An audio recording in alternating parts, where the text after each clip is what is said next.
का समय है और मैं 8 मिनट लेट हूँ, इसके लिए माफ़ी चाहता हूँ आप सबसे। और आज हम वर्शिप का जो विषय है हमारा, वापस, यानी कि पहले प्रेम की ओर लौट आओ, ये हमारा विषय है। और हम देखेंगे कि आज के वचन हमें क्या सिखाना चाहते हैं। लेकिन इससे पहले कि हम वचन में जाएं, आइए हमारा शेड्यूल जान लेते हैं, जो कि इस प्रकार से है। मंडे को हम लोग डिसाइपलशिप कोर्स करते हैं रात को 10 बजे, और ट्यूसडे को हम किड्स एंड यूथ की बाइबल स्टडी स्टार्ट की है हमने, जो कि वो भी रात को 10 बजे होती है। और वेडनेसडे को हम प्रेयर करते हैं सबके लिए। इसके लिए हमने एक प्रेयर ग्रुप भी बनाया है जिसका नाम है प्रेयर 24/7, जो कि व्हाट्सएप पे है। अगर आप जुड़ना चाहते हैं तो प्लीज़ आप मुझे डीएम करें और मैं आपको उसमें जोड़ लूँगा। और थर्सडे को हम लोग टेस्टमनी करते हैं रात को 10 बजे, और फ्राइडे को हम फास्टिंग प्रेयर करते हैं रात को 10 बजे, और सैटरडे को रेगुलर बाइबल स्टडी करते हैं रात को 10 बजे। तो मंडे टू सैटरडे हम लोग यूट्यूब चैनल पे लाइव आते हैं रात को 10 बजे। पहले हम इंस्टाग्राम पे आते थे लाइव, क्योंकि वहाँ पे कुछ दिक्कत आ रही है, लाइव रिकॉर्डिंग होने के बाद वो पोस्टिंग नहीं हो रही है। तो मैं उम्मीद करूँगा कि जल्दी वो प्रॉब्लम ठीक हो जाए और हम लोग फिर से इंस्टाग्राम पे आ पाएँ। तो ये था हमारा शेड्यूल। और संडे को हम सुबह 10 बजे वर्शिप के लिए जुड़ते हैं। और हम लोग प्रार्थना कर रहे हैं कि हमारा जो मिशन है चर्च का, कि वॉक विद जीसस, मतलब कि जीसस के साथ चलना, परमेश्वर के प्रेम को और उसके वचन को हर एक घर तक पहुंचाना, हर एक कॉलोनी तक पहुंचाना, हर एक गली तक पहुंचाना, ये हमारा मिशन है। और हम लोग चर्च के लिए भी प्रार्थना कर रहे हैं कि हम अपने एरिया में जल्द से जल्द एक चर्च खोलें। तो आप लोग दुआ करें सपोर्ट के लिए भी, और चर्च के लिए भी, और मिशंस के लिए भी। अगर आप में से कोई सपोर्ट करना चाहता है तो आप प्लीज़ मुझे डीएम करें और मैं आगे की डिटेल्स आपको दे दूंगा। तो ये था हमारा पूरा इन्फॉर्मेशन। आइए हम सब मिलकर प्रार्थना करते हैं और फिर हम लोग वचन में जाएंगे। धन्यवाद, धन्यवाद परमपिता परमेश्वर, राजों के राजा, प्रभु यीशु, हम धन्यवाद देते हैं। धन्यवाद देते हैं प्रभु इस समय के लिए, और आपकी स्तुति, आपकी महिमा, आपकी प्रशंसा करते हैं। धन्यवाद प्रभु कि इस सुबह में आपने हम सबको जिंदा सही सलामत रखा और ये सुबह दिखाई। बहुत बहुत धन्यवाद प्रभु जी। क्षमा कीजिएगा जो भी जाने अनजाने में, जानबूझ के मैंने, मेरे परिवार ने, मेरे बच्चों ने जो भी सारे पाप हमने अभी तक किए हैं, प्रभु हमारे पापों के लिए हम सबको क्षमा करें, हम सबको शुद्ध करें, पवित्र करें, जिससे कि हम आपके जैसे बन पाएँ, आपके पवित्रता में आ पाएँ, आपके अनुग्रह में चल पाएँ, और आपके वचन को अपने जीवन में लागू कर पाएँ प्रभु जी। हम यदि प्रार्थना करते हैं प्रभु जी कि आज के प्रचार में हमारी सहायता करें, हमें पढ़ने में, बोलने में, सिखाने में सहायता मदद करें प्रभु। हमें बुद्धि समझ ज्ञान दें कि हम आपके वचन को पढ़ के, सुन के समझ पाएँ और उस पर चलने वाले बने। शैतान की देखी अनदेखी शैतानी शक्तियों को हम सबसे दूर करें, हमारी वीडियो सभा से दूर करें, और जो भी बातें, जो भी शैतानी शक्तियाँ आपकी उपस्थिति में आने से हम सबको रोकती हैं प्रभु, उन सारी बातों को, भटकने वाली बातों को, सबको हमसे दूर करें। मेरे मुंह के शब्द आपको ग्रहण योग्य हो, प्रभु यीशु मसीह के नाम से, आमीन। तो एक बार फिर से आप सबको जय मसीह की, गॉड ब्लेस यू ऑल। और जैसे कि हमने आज का जो हमारा विषय है, वापस लौट आओ, पहले प्रेम की ओर लौट आओ, ये हमारा आज का विषय है। अब आप सोच रहे होंगे कि ये आज विषय क्या लेके आए हैं, क्या विषय है ये, है ना? तो उस पर हम बात करेंगे। प्रकाशित वाक्य 2 अध्याय 4 पद में लिखा है, परंतु मेरे पास तेरे विरुद्ध ये है कि तूने अपना पहला प्रेम छोड़ दिया। इसका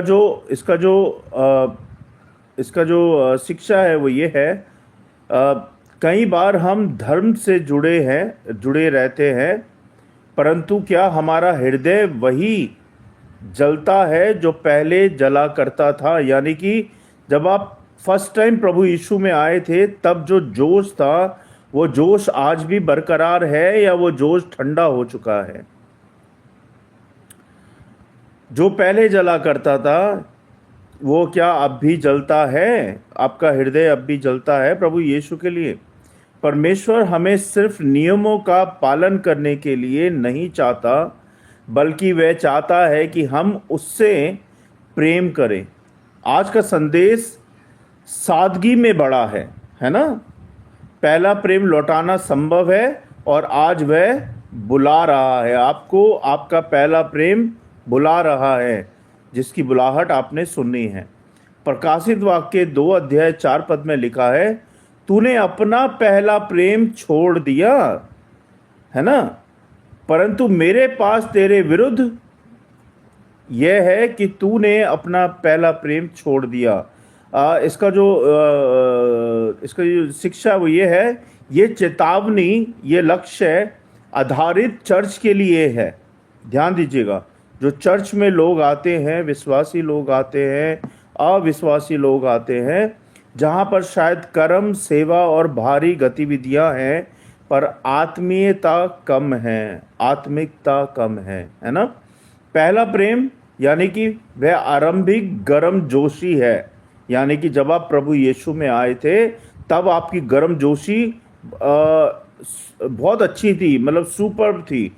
लेकिन जैसे जैसे दिन बीतते गए, साल हो गए, महीने हो गए, आपकी गर्मजोशी ठंडी पड़ गई है प्रभु यीशु मसीह के कार्यों के लिए, उनके प्रेम के लिए, उनकी शिक्षाओं के लिए, चर्च के लिए। आप गर्मजोशी आपकी ठंडी पड़ गई है। जब हमारा हृदय नए विश्वास में धड़कता था, प्रार्थना संजीव थी, पाप से घृणा करते थे और परमेश्वर के साथ संबंध बनाते थे प्रार्थना के द्वारा, मजबूत संबंध बनाते थे प्रार्थना के द्वारा। शत्रु की रणनीति है ना, धीरे धीरे आदतें धर्म बन जाती हैं, प्रेम फीका पड़ जाता है, लोग करते हैं पर प्रिय नहीं रहते। समझ रहे हैं आप। अब जैसे कोई चीज़ हमें हासिल नहीं होती जब तक, है ना, ऐसे ही होता है ना।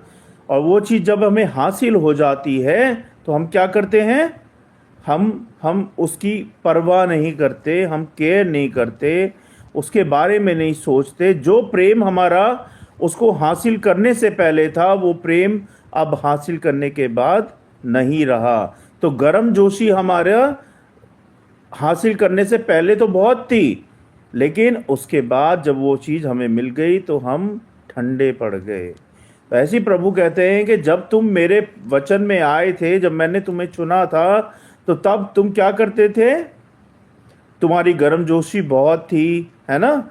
तुम पाप से घृणा करते थे, प्रार्थना में लगे रहते थे, वचन पढ़ते थे, हर कार्य में जुड़ते थे। आज क्या हुआ, आज वो गर्मजोशी क्यों ठंडी पड़ गई आपकी? कहाँ है वो गर्मजोशी आपकी जो पहले पहले दिन या पहले कुछ दिनों में थी? कहाँ है वो प्रेम, वो गर्मजोशी कहाँ है प्रभु यीशु के लिए?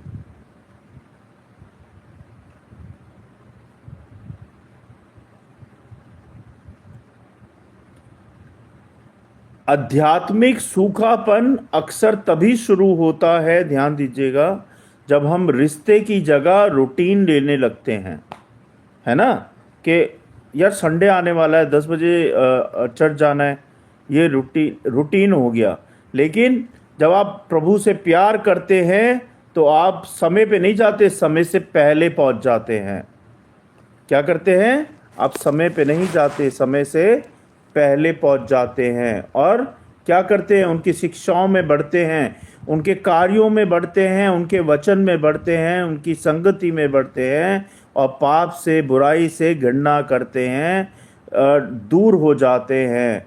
क्योंकि पाप से और बुराई से परमेश्वर घृणा करता है, क्योंकि वो पवित्र है और वो भी चाहता है कि हम भी पवित्र बने। पहला प्रेम ना होने पर हमारी सेवा का स्वाद बदल जाता है। यह संकेत है कि सुधार की ज़रूरत है। एक युवा जिसने बचपन में ठोस अनुभव किया, उसके लिए परमेश्वर सर्वोपरि था। ज्यों-ज्यों करियर बढ़ा, प्रार्थना घटती गई, रविवार सिर्फ एक कार्यक्रम बन गया, और अंततः क्या हुआ? उसका काम, नाते, रिश्ते उस पर हावी हो गए और परमेश्वर से वो दूर हो गया, चर्च से दूर हो गया, चर्च के लोगों से दूर हो गया, परमेश्वर के वचन से दूर हो गया, परमेश्वर की प्रार्थनाओं से दूर हो गया, क्योंकि उसका काम इतना उस पर हावी हो गया, उसका रिश्तेदारी इतनी हावी हो गई कि उसके पास समय ही नहीं है अब परमेश्वर के लिए, परमेश्वर के कार्यों के लिए, उनके वचन के लिए। और कहाँ वो क्या था वो सब, जब वो बचपन में ठोस अनुभव उसने किया था, उसके लिए परमेश्वर सबसे ऊपर थे। आज जब वो सक्सेसफुल है, उसके पास सब कुछ है, परमेश्वर नीचे हैं, और उसकी सक्सेस, उसके रिश्तेदारी, उसके उसके कामकाज उसके उसके उसके ऊपर है। तो इसका जो समाधान है प्रैक्टिकली वो ये है, अपने आप को तुरंत आत्मनिरीक्षण करो। क्या मेरा पहले जैसा जलता दिल अभी भी है परमेश्वर के लिए? 2 मिनट की ईमानदारी की प्रार्थना आज से करें, फिर देखें आप। और सप्ताह में कम से कम एक ऐसा पल रखें जहां आप सिर्फ परमेश्वर के साथ मौन में बैठें, बिना व्याकुलता के, बिना किसी छटपटाहट के, शांत होके परमेश्वर को मौन करके बैठे और परमेश्वर से बात करें, मन के द्वारा, बोलने के द्वारा नहीं, मन के द्वारा, हृदय के द्वारा। उससे देखो आपको कितनी शांति मिलेगी, परमेश्वर की आवाज़ आपको सुनाई देगी। ईमानदारी से, सच्चाई से 2 मिनट की प्रार्थना करें। लूका 15 अध्याय 11 से 32 में लिखा है, खोया पुत्र यानी कि पुनरागमन का नमूना, सॉरी हिंदी में बोल नहीं पा रहा था उस शब्द को। पुत्र हट गया, सब कुछ खोया, परंतु जब वह जागा और घर लौटा, पिता ने उसे प्रेम से गले लगाया। इसका डीप टीचिंग ये है प्रियो, बोध और वापसी खोना मानव की प्रवृत्ति है, मनुष्य की प्रवृत्ति है, पर पिता के प्रेम की विशालता तुरंत क्षमा करता है। पिता का व्यवहार दर्शाता है कि परमेश्वर का स्वागत शून्य पूर्व अपेक्षा है। वह आगे बढ़कर गले लगाता है। जब हमारा कोई बच्चा गलती कर देता है और हम उसको गले लगाते कि नहीं लगाते, हम उसी माफ़ी को माफ़ कर देते हैं और गले लगा लेते हैं। ऐसे ही हमारा पिता परमेश्वर जब हम गलतियां करते हैं तो वह हमें गले लगाता है, हमें दूर नहीं भगाता हमारी गलतियों के लिए। और आप जब क्षमा मांग लेते हैं तो वह हमें प्यार करता है। यह तब भी सत्य है जब हमने स्वेच्छा से दूरी बनाई हो। प्यार की पहल परमेश्वर की ओर से है, पर वापसी हमारी जिम्मेदारी है।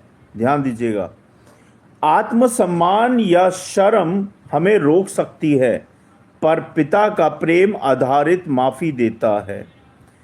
वापस आने का मार्ग शर्म के माध्यम से नहीं, सच्चे पश्चाताप से होता है कि जो पाप, जो बुराइयां, जो उल्टे सीधे चीज़ें आपने की हैं उसका पश्चाताप करो सच्चे मन से, और विश्वास के माध्यम से आपके संबंध परमेश्वर के साथ खुलते जाएंगे और बनते जाएंगे। कोई भी भाई बहन जो चर्च से दूर हो गया हो, एक साधारण समायाचना ने रिश्तों को ठीक कर दिया और पहले जैसा प्रेम लौट आया। तो अगर आप में से कोई बहन भाई चर्च नहीं जाता है और किसी वजह से प्रॉब्लम है कि वो नहीं जाना चाहता, तो आप अपने रिश्तों को ठीक करें, समायाचना करें और फिर से चर्च जाना शुरू करें। बड़ा कदम, यदि आप दूर हैं, आज एक छोटा कदम उठाइए। किसी की मदद कीजिए या किसी से कहिए मुझे वापसी करनी है। किसी भी विश्वासी भाई से या पास्टर से कहिए कि मुझे वापसी करनी है प्रभु के अंदर, परमेश्वर के अंदर, परमेश्वर में, तो वो आपको सही शिक्षा बताएंगे। ऑल्टर टाइम समझते हैं आप? जैसे टेलर ऑल्टर करता है कपड़े के अंदर, जब हम वापसी करते हैं तो उसे कहते हैं ऑल्टर समय, मतलब कि घोषणा का समय रखें जहां लोग अपने पापों, दूरियों को स्वीकार कर सकें और खुले दिल से आ सकें, है ना। मत्ती 22 अध्याय 37 पद में लिखा है, पूरा प्रेम का सर्वाधिक आदेश यानी कि वचन, तू अपने परमेश्वर यीशु मसीह से अपने पूरे हृदय से, पूरे मन से, अपनी पूरी आत्मा से और अपनी सारी बुद्धि से प्रेम कर। ये प्रेम ना केवल भावनात्मक है, ये संपूर्ण समर्पण है हमारा। हृदय यानी कि भावनाएं, आत्मा यानी कि आध्यात्मिक जीवन, और बुद्धि यानी कि दिमाग और विचार। पहला प्रेम का अर्थ है परमेश्वर को जीवन का केंद्र बनाना, सबसे ऊपर रखना, सर्वोपरि रखना। और क्या करना? ना कि अभिभावक सदैव विकल्प, यानी कि वो कह रहे हैं कि अपने परमेश्वर को प्रथम स्थान दो, उसके बाद किसी और को स्थान दो, है ना। प्रेम का प्रयोगशाला यानी कि हमारा समय, हमारी प्राथमिकताएं, हमारी सोच यह दर्शाते हैं कि हम किससे प्रेम करते हैं। यदि ऊपर से प्रेम घटेगा तो प्रार्थना, बाइबल, सेवा और सहायता प्रभावित हो जाएगी आपकी। एक व्यक्ति जो अपने फोन और नौकरी को पहले रखता था, प्रथम स्थान देता था, उसने रोज सुबह 20 मिनट बाइबल और प्रार्थना को प्राथमिकता दी। 30 दिनों में उसका दृष्टिकोण बदल गया। दैनिक अभ्यास, रोजाना अभ्यास करें। हर दिन 10 मिनट बाइबल और मौन की प्रार्थना करें और एक पत्रिका पंक्ति पढ़ें बाइबल में से, आज मैंने किस बात से परमेश्वर को प्राथमिकता दी। अपने दिन का 1-2 विजिबल नियम बनाएं। परमेश्वर पहले दिखाने वाला छोटा व्यवहार, जैसे कि सुबह 20 मिनट करें आप इसको। 12 अध्याय रोमियो का रोमियो 12 अध्याय और 1 पद कहता है, जीवित बलिदान यानी कि प्रैक्टिकल प्रेम की परिभाषा क्या है वो हम देखेंगे। मैं आप सबसे यह प्रार्थना करता हूं कि आप अपने शरीर को परमेश्वर के लिए जीवित और पवित्र भली भांति स्वीकारें और बलिदान माने। यह आपकी तर्कशील उपासना है। यानी कि पहला प्रेम सिर्फ भावनाएं नहीं, ये रोजमर्रा के बलिदान में दिखाता है। तर्कशील उपासना का अर्थ होता है कि हमारा पूरा जीवन परमेश्वर की स्तुति बन जाए, ना केवल चर्च में 1 घंटा बिताने से। ध्यान दीजिएगा, हम सोचते हैं कि हमने चर्च में 1 घंटा बिताया, हमने प्रचार सुना, हमने बाइबल पढ़ी, हमने प्रार्थना की, तो हमारा जीवन समर्पण हो गया। नहीं, आपको अपना पूरा जीवन परमेश्वर की स्तुति के लिए समर्पण करना है, हर पल, हर सेकंड, हर मिनट, और उनकी आज्ञाकारिता में चलना है, उनके वचन पे चलना है। तभी आप उनके सच्चे शिष्य बन पाओगे। प्रेम को परखने का तरीका हमारी दैनिक प्राथमिकताएं हैं। जब प्रेम जीवित और बलिदान बन जाता है तो आचरण भी बदल जाता है ना। एक परिवार जिसने रविवार को पारिवारिक भक्ति समय शुरू किया और इलेक्ट्रॉनिक्स बंद कर दिए, इससे बच्चों में आस्था और परिवार में प्रेम बढ़ा। अपना एक साप्ताहिक लक्ष्य बनाएं, एक छोटे बलिदान की सूची बनाएं, समय, पैसा, सुविधा, और उसकी निगरानी कीजिए। हर महीने एक सेवा पहल जहां प्रेम का व्यवहारिक प्रदर्शन हो, भोजन वितरण और बुजुर्गों से मिलना। यानी कि पहला प्रेम खोने के स्पष्ट चिन्ह आपको मैं बता रहा हूं। सबसे पहली बात, प्रार्थना सुखी होना। ध्यान दीजिएगा, प्रार्थना सुखी होना। चिकित्सा 7 दिन प्रार्थना लिखें, 7 दिन अपनी प्रार्थनाओं को लिखें। सेवा में उत्साह नहीं, सेवा में अगर उत्साह नहीं है तो 30 दिन सेवा प्रेम चैलेंज करें। बिना नाम, बिना शोहरत के सेवा करें। तीसरी बात, धार्मिकता का कठोर दिमाग, यानी कि चिकित्सा, अभ्यास, क्षमा, रोज एक व्यक्ति के लिए विशेष प्रार्थना और आशीर्वाद दें। प्रार्थना करें उसके लिए और उसको आशीष वचन दें। चौथी बात, बाइबल पढ़ाई औपचारिक हो गई है आजकल। तो क्या करना है आपको? विषय आधारित अध्ययन प्लस जीवन लागू प्रश्न, हफ्ते का एक वचन और उसकी 3 व्यवहारिक मांग निकालें।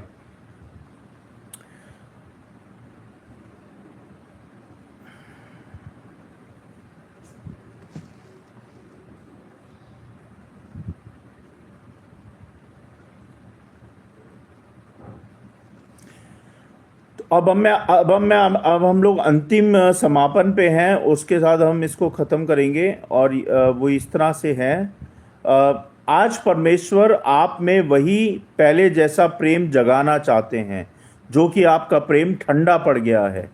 क्या आप तैयार हैं? यदि आपका हृदय कहता है हाँ, तो कृपया प्रभु मैंने तुझे किनारे रखा, ये प्रार्थना करें। मैं वापस आता या आती हूँ, मुझे माफ़ कर दीजिए, मेरा दिल फिर से जला दे और मुझे प्रेम से जीना सिखा। मैं अपना समय, अपनी प्राथमिकताएं और अपने निर्णय तेरे चरणों में रखता हूँ या रखती हूँ। आमीन। ये छोटी सी प्रार्थना सच्चे दिल से आपने करनी है, और ज़रूरी नहीं है कि आपने वही करनी है जो मैंने बोला है। आपके मन से जो सच्ची प्रार्थना है वो करनी है आपने। और इस तरह से आपका जो गर्म जोशी ठंडा पड़ गया परमेश्वर के लिए, वो फिर से एक्टिव हो जाएगा।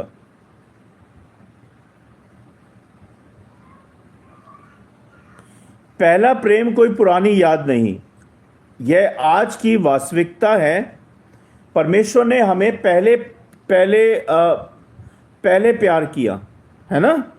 अब हमें लौटना है उनके पास, अगर हमारा प्रेम उनके लिए ठंडा पड़ गया है। प्रेम के इस भाग को सिर्फ भाषण से नहीं, कर्म से करना है, बलिदान से करना है और धनिष्ठा से जलाना होगा। चलिए आज से हम अपनी प्राथमिकताओं को बदल देते हैं और जीवन में वह प्रेम फिर से जगे जो दुनिया बदल देता है ना। एक प्रार्थना और मैं आपको बताता हूं, वो ये है, हे दयालु पिता, हमने कई बार तुझसे दूरी बनाई, आज हम ईमानदारी से लौटते हैं। हमारे सूखे, थके, डरावने और व्यस्त दिलों में फिर से पहला प्रेम जगा दे। हमें जीवित बलिदान बना और सिखा, हमें सेवा से प्रेम भर दे, हमें सेवा और प्रेम से भर दे, और हमारी आंखें लोगों की ज़रूरत देखने के लिए खोल दे। प्रभु, हम खुले हाथों से तुझे समर्पित हैं, यीशु नाम में, आमीन। है ना। ये प्रार्थना अगर आप करेंगे तो आपका जीवन आपका सफल हो जाएगा। अब मैं परमेश्वर के वचन को पढ़े जाने और सुने जाने पे आशीष दें। आइए हम आपको एक आज स्टोरी सुनाते हैं और एक पोयम सुनाएंगे, उसके बाद हम ख़त्म करेंगे। स्टोरी का जो शीर्षक है, सब्जेक्ट है, वो ये है, फिर से उठने की ताकत। एक आदमी कई सालों से परमेश्वर से प्रार्थना कर रहा था, प्रभु मेरी जिंदगी में बदलाव लाओ, लेकिन कुछ नहीं हुआ। थक कर उसने प्रार्थना बंद कर दी। एक दिन उसने देखा उसके घर के बाहर एक बड़ा पत्थर पड़ा था। प्रभु की आवाज आई, इस पत्थर को रोज धक्का दो। वो रोज धक्का देता रहा। हफ्तों महीने तक पत्थर तो नहीं हिला, पर उसका शरीर मजबूत हो गया। एक दिन उसने कहा, प्रभु पत्थर तो नहीं हिला। प्रभु मुस्कुराए और बोले, मैंने तुमसे पत्थर हिलाने को नहीं कहा था, मैंने कहा था धक्का दो। पत्थर वही है, पर तुम अब बदल चुके हो। इसकी जो सीख है प्रियो कहानी की, वो ये है, कभी कभी परमेश्वर तुम्हारी जो स्थिति होती है, यानी कि तुम्हारी जो स्थिति नहीं बदलते, बल्कि तुम्हें बदल देते हैं। आपकी स्थिति को नहीं बदलते, लेकिन आपको बदल देते हैं, मुझे बदल देते हैं। उनका काम करने का तरीका अलग है, और कई बार हम अब परमेश्वर के कामों को समझते नहीं हैं। ताकि तुम किसी भी स्थिति को बदल सको, इसलिए वो आपको मजबूत करते हैं। ये थी इस कहानी की शिक्षा।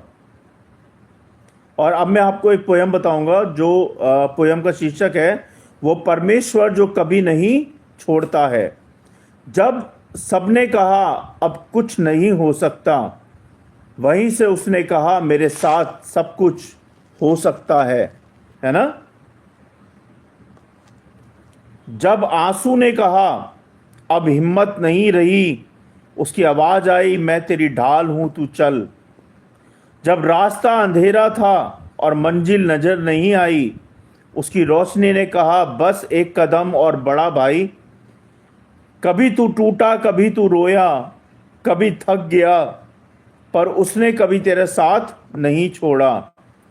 वो तेरी सांसों में है, तेरे सपनों में है, तू जब गिरता है वो तेरे संग खड़ा है। इसका जो संदेश है पोयम का वो ये है, मत सोच कि परमेश्वर चुप है। मत सोच कि परमेश्वर चुप है। कभी कभी वो चुप रहकर भी चमत्कार करता है आपके जीवन में। आप सबको धन्यवाद, बहुत बहुत धन्यवाद आज के वचनों के लिए, आज की स्टोरी के लिए, आज की पोयम के लिए। क्षमा कीजिएगा अगर मुझसे कुछ गलती हो गई हो तो मुझे क्षमा कीजिएगा। आइए हम सब मिलकर प्रार्थना करेंगे। मैं स्वागत करना चाहूँगा लेनल्टन पुत्रा का। जय मसीह की, praise the Lord. And Lalu memo का, प्रेज द लॉर्ड, जय मसीह की। एंड रॉबिन सबीहा का, जय मसीह की, प्रेज द लॉर्ड। आइए हम सब मिलकर प्रार्थना करेंगे। धन्यवाद धन्यवाद परमपिता परमेश्वर, राजों के राजा प्रभु यीशु, हम धन्यवाद देते हैं इस समय के लिए और धन्यवाद देते हैं प्रभु कि आपने हमें संभाला, हर पल हमारा ख्याल रखा। आपकी स्तुति हो, आपकी महिमा हो, आपकी प्रशंसा हो, क्योंकि आप ही सत्य, आप ही मार्ग और आप ही जीवन है। आप इस सृष्टि के रचयिता हैं और आप ही अन्नदाता हैं प्रभु। आप ही से दुनिया शुरू होती है और आप ही पे ख़त्म होती है। आप ही रोटी हैं, आप ही आनंद हैं, आप ही सब कुछ हैं परमेश्वर। आप मेरे पापों के लिए मारे गए, गाड़े गए और तीसरे दिन जीवित हो गए प्रभु, क्योंकि आप सच्चे खुदा हैं, आप सच्चे परमेश्वर हैं। आपकी स्तुति हो, आपकी महिमा हो, आपकी प्रशंसा हो प्रभु। मैं धन्यवाद देता हूं प्रभु आज के वचनों के लिए कि आपने हमें सिखाया कि हमें वापस कैसे लौटना है, हमें कैसे, जैसे हमारा जोश, गर्म जोश स्टार्टिंग में था, वो अब गर्म जोश ठंडा क्यों पड़ गया है, उस गर्म जोश को हमें फिर से लेके आना है, और वो भी आपकी आज्ञाकारिता से, आपके वचन से, आपकी आशीषों से होने दे प्रभु के हमेशा हम आपका स्वागत गर्म जोशी से करें, आपके वचन में गर्म जोशी से लगे रहें, हम आपकी प्रार्थनाओं में गर्म जोशी से लगे रहें, आपके कार्यों में गर्म जोशी से लगे रहें प्रभु। ऐसा होने दे परमेश्वर। हम सबको आशीषित करें प्रभु, हम सबको अपनी महिमा के लिए, अपनी सेवा के लिए इस्तेमाल करें, और हम सब में से बुराइयां निकालें, हम सब में से पाप निकाले प्रभु, जिससे कि हम आपकी पवित्रता में, आपके अनुग्रह में, आपके वचन में, आपकी शिक्षा में बढ़ पाएं प्रभु जी। हमारी सहायता करें प्रभु कि हमेशा हम पवित्र रहें, शुद्ध रहें, जैसे आप रहे इस धरती पर और हमेशा रहे हैं प्रभु, ऐसे ही हम भी बने रहें प्रभु। हमें हमारी सहायता करें प्रभु, और हम सबको अपने अनुग्रह में लें, अपने वचन में लें, हमारी सहायता करें परमेश्वर। हम धन्यवाद देते हैं प्रभु सारी बातों के लिए, सारी आशीषों के लिए, हमारे बच्चों का, परिवार का ख्याल रखने के लिए, हमें कामकाज देने के लिए, हमें खाने को, पहनने को, रहने को देने के लिए, बच्चे, परिवार देने के लिए, ये शरीर, ये सांसें, ये बोलना, ये सुनना, ये देखना, ये सब बातों के लिए हम धन्यवादी हैं प्रभु और धन्यवाद देते हैं। बहुत बहुत धन्यवाद परमेश्वर कि आपने जो कुछ हमें दिया है हम उसमें खुश हैं और धन्यवादी हैं प्रभु। बहुत बहुत धन्यवाद परमेश्वर। इस वचन की रखवाली करें, ये करोड़ों गुना फैले, जिस अंधेरे तक आपका वचन नहीं पहुंचा उस अंधेरे तक पहुंच पाए, जिस कान तक आपका प्रेम नहीं पहुंचा है उस कान तक आपका प्रेम पहुंच पाए, उस घर तक आपका प्रेम पहुंच पाए। ऐसा होने दे प्रभु जी।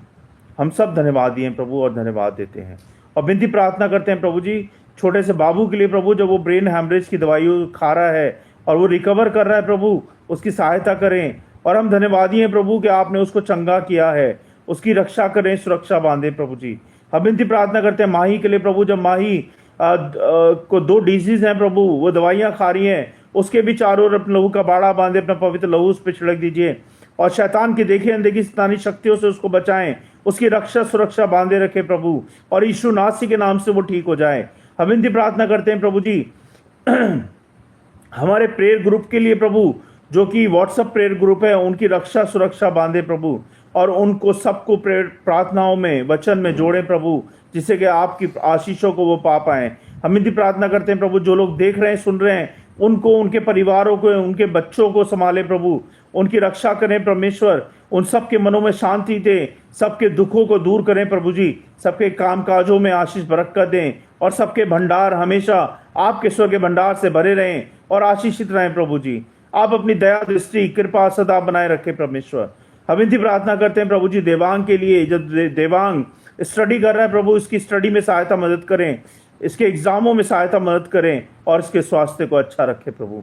हम इनकी प्रार्थना करते हैं माही मूसी और निक्कू के लिए प्रभु, इनकी स्टडी में भी सहायता करें, इनके जीवन में सहायता करें, इनकी प्रार्थनाओं में सहायता करें प्रभु, कि ये एक दिन आपकी महिमा करने पाए। हम इनकी प्रार्थना करते हैं कमलू के लिए प्रभु, जो कमलू की बढ़ती उम्र है उसकी भी रक्षा करें, उसको भी अच्छा स्वास्थ्य दें, और इस बढ़ती उम्र में वो अपने आप को संभाल पाए, अपने कामों को संभाल पाए प्रभु जी।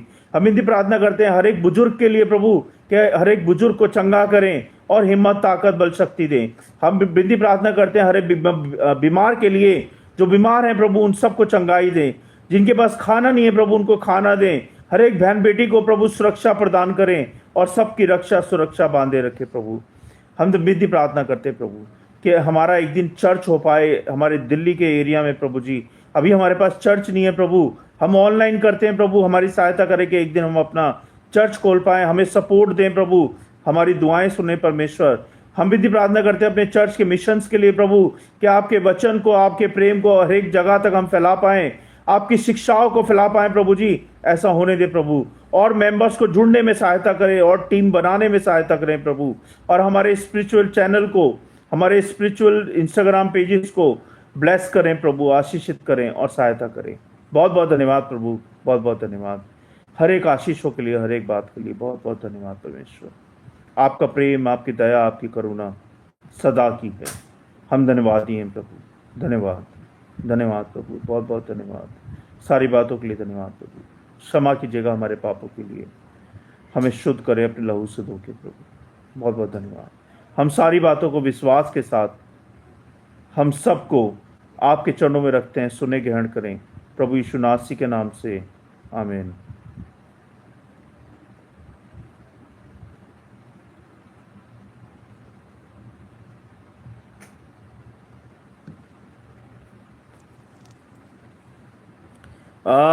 जय मसीह की, praise the Lord. Thank you so much आपका जुड़ने के लिए, और धन्यवाद आप सबका।